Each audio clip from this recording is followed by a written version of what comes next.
வச்சுக்கோங்க, குழந்தைகள் குழந்தைகளாக இருக்கத்தான் குழந்தைகளாக இருக்கிறார்களே தவிர அவர்கள் வளர்வதற்காக குழந்தைகளாக இல்லை. Let them enjoy their life. Let them enjoy their days as a children. குழந்தைகளை தூக்கி பெரியவங்க மாதிரி பேச வைக்கிறதோ, ஆட வைக்கிறதோ, ட்ரெஸ் பண்றதோ, மேக்கப் பண்றதோ ரொம்ப ஆச்சரியமா இருக்கு எனக்கு. குழந்தைகளுக்கான ஃபுட் இல்ல, குழந்தைகளுக்கான வாசிப்பு இல்ல, குழந்தைகளுக்கான மொழி படங்கள் இல்ல, குழந்தைகளுக்கான எதுவும் இல்ல. எல்லா குழந்தைகளும் வளர்த்து ஆளாக்கிறோன்னு. என் காலேஜ்ல ஒரு அம்மா வந்து கேக்குது, ஃபர்ஸ்ட் ஸ்டாண்டர்டுக்கு இங்க வந்து சீட் இருக்கான்னு. எங்க காலேஜ்ல ஸ்கூல்ல இருக்குதுங்க, பக்கத்துல தான், நல்ல ஸ்கூல். அது எங்க ஸ்கூலு, நீங்க போய் பாருங்க, உங்க குழந்தைக்கு வேணும்னா போய் சேர்த்துக்கோங்க. அந்த அம்மா கேட்டுச்சு, ஆடி போயிட்டேன் நான். என்னங்க வயசு உங்க பாப்பாக்கு? 3.5 வயசு. அங்க நீட் எக்ஸாமுக்கு ட்ரைனிங் கொடுப்பாங்களா? 3.5 வயசுல உங்க பாப்பாவுக்கு நீட் எக்ஸாமுக்கு ட்ரைனிங் கொடுத்தா உங்க பாப்பா லூஸ் ஆயிரும், பரவாயில்லையா? 3 வயசுல நீட் எக்ஸாம் சொல்லி தருவீங்களா நீங்க? எந்த வயசுல என்ன படிக்க வைக்கிறதுன்னு தெரியாதா? பல பெற்றோர்களை பார்க்கிறேன், என் பிள்ளை ஃபர்ஸ்ட் மார்க் வாங்கணும், அப்ப செகண்ட் மார்க் யார் வாங்குறது? என் பிள்ளை ரொம்ப நல்லது, பொய்யே சொல்லாது, நல்லா சொல்றேன், இன்னைக்கு எழுதி வச்சுக்கோங்க. உங்க பிள்ளைய பத்தி தெரிஞ்சுக்கணும்னா அதுங்களுக்கு பாடம் எடுக்கிற டீச்சர் கிட்ட தெரிஞ்சுக்கோங்க. டீச்சர் சொல்லுவாங்க அவங்க யாருன்னு. நான் சொல்லட்டுமா? பாட்ஷா படம் பார்த்தீங்களா? அவர் ரூமை க்ளோஸ் பண்ணிட்டு உள்ள பேசுவார் தெரியுமா, என் பேர் மாணிக்கம், எனக்கு இன்னொரு பேர் இருக்குது. உங்க பசங்களுக்கும் அப்படிதான். இது 2 ஃபேஸ் வச்சிருக்குதுங்க. டீச்சருக்கு தான் தெரியும் அது இன்னொரு ஃபேஸ் என்னன்னு. சரியா மேடம்? செகண்ட் ஃபேஸ் ஒண்ணு இருக்குது. என் பிள்ளை பொய்யே சொல்லாது, சொல்லும். 4 பேரோட சேர்ந்துதான் என் பிள்ளை கெட்டு போச்சு. 4 பேருக்கு லீடரே அதான். ஒரு விஷயம் சொல்லவா, பயந்துடாதீங்க.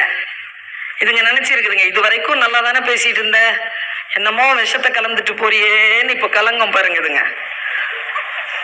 எங்க வீட்டுல எங்க அண்ணன் ஸ்கூல்ல இருந்து வந்தான்னா என்ன பண்ணுவாங்கன்னா, எங்க அம்மா திடீர்னு அவன் கையில இருக்கிற ஸ்கூல் பேக்கெட் கொடன்னு நடுவு வீட்டுல கொட்டிடுவாங்க. உள்ள ஏதாவது வச்சிருப்பானா, தீப்பெட்டி கிப்பெட்டி இருக்குமான்னு பாக்குறது. கொடன்னு கொட்டுவாங்களா? இந்த மாதிரி பாக்குற பழக்கம் எங்க வீட்டுல இருக்குது. இன்னைக்கு நம்ம குழந்தைகளை அப்படிலாம் கொட்டினாலும் உள்ள எதுவும் கிடைக்காது. ஏன்னா அதுங்க வச்சிருக்கிற இடமே வேற. பயமா இருக்கு சொல்றதுக்கு.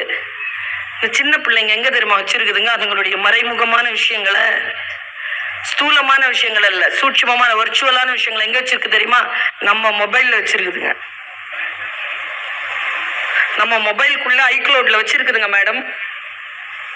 அந்த ஃபோல்டருக்குள்ள நீங்க போய் திறக்க முடியாது, நாம தான் காசு கட்டுறோம் அதுக்கு, ஸ்டோரேஜ்க்கு. ஜாக்கிரதை.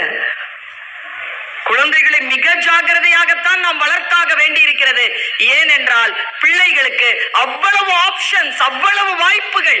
அந்த வாய்ப்புகளோடு சேர்ந்து அந்த குழந்தைகளை வளர்த்தெடுப்பது என்பது மிகப்பெரிய தலைமைத்துவம் இல்லாமல், நேர்மையான மனம் இல்லாமல், தியாக மனப்பான்மை இல்லாமல் இன்றைய பெற்றோர்களுக்கு மிக மிக சிரமம். 3 வார்த்தைகளை பயன்படுத்தி இருக்கிறேன் நான். எந்த சொல்லும் வீணானதல்ல. தியாக மனம் இல்லாமல் குழந்தைகளை நாம் ஆளுமையுடன் வளர்க்கவே முடியாது. எல்லாமே உங்களுக்கே சொல்றல. அந்த பிள்ளைகளுக்கு ஒரு விஷயத்த சொல்றேன், டிவில ரெக்கார்ட் ஆயிட்டு இருக்கு. யாராவது போகிற போக்குல பாப்பாங்கல்ல, இது தொண்டை மண்டலம் தானே, கள்ளக்குறிச்சி தொண்டை மண்டலம், இது விழுப்புரம். நாம தொண்டை மண்டலத்துக்காரங்க, சென்னையும் அதுக்குள்ளதான் தொண்டை மண்டலம். நாம் பாண்டியோ சோழ அரசோ சேர நாடோ இல்ல, நம்ம தொண்டை நாடு. நம்ம நாட்டுக்குன்னு ஒரு வழக்கம் இருக்கு. கலாச்சாரத்தில் மிகுந்தவர்கள் நாம். மற்றவர்களுக்கு என்ன கலாச்சாரம் இருக்குன்னு தெரியாது, நம் மண்ணுக்கு என்று பல்லாயிரக்கணக்கான ஆண்டுகளாக ஒரு கலாச்சாரம் இருக்கிறது. உங்க எல்லாருக்குமே சொல்றேன், என்டர்டெயின்மெண்ட், பொழுதுபோக்காக அதை மாற்றாமல் கலாச்சாரத்தை கலாச்சாரமாக தக்க வைத்து இருக்கக்கூடிய பள்ளிக்கூடமும் ஆசிரியர்களும் பெற்றோர்களும் மிக அற்புதமான குழந்தைகளுக்கான சமூகத்தை உருவாக்கி தருகிறார்கள்.